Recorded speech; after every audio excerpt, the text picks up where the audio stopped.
Assalomu alaykum azizlar. Bu Yibro zaborda terilishda ham albatta farqi bor ekan. Hozirgi YouTube albatta ustalarimiz bilan gaplashdik. Mana bu zazorlar lekin ko'p joyda biz ko'ramiz, mana shu ochiq bo'ladi. Undan keyin buyog'i ochiq bo'ladi. Ko'rganlaringizdek buni birdan zamosga qilib, yopilib qo'yilib ketar ekan. Ya'ni mana shu yerga qo'yilgan joyi 20 metr ekan. Paxsani yarim puli, shlaka blokni ham pashti yarim puli bo'lyapti albatta. Balandligi 2 metr, ya'ni mana shu holatda 4 tasi 2 metr bo'layotgan, mana shu bir katagi, ya'ni tushunmagan insonlarga mana bu ustumdan bu steykigacha 2 ga 2 azda 450 ming so'm ekan.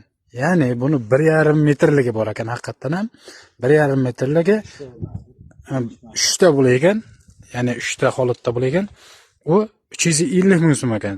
Sizdan faqat olib berayotgan narsangiz atestinni kli va mana bu sement tosh olib bergansiz, ya'ni mana bu betonini, mana stoykasini qotirish uchun. Qiziqqan insonlarimiz bo'lsa, Yibro zaborga bemalol aloqa chiqamiz. Biz yana ham raqam qo'yamiz. Mana endi bundan buyon bu harakatini qilaveramiz. Biz iloji bor qadar qayerdan chiqyapti degan insonlarga Samarqand, Pazdarg'om, Temurxo'ja mahallasidan aka-ukalar bosib bang'illatib, mana shunday chiroyligina terdirib, bitta tirqish qoldirmasdan sizga mana shunday holatda topshiradi.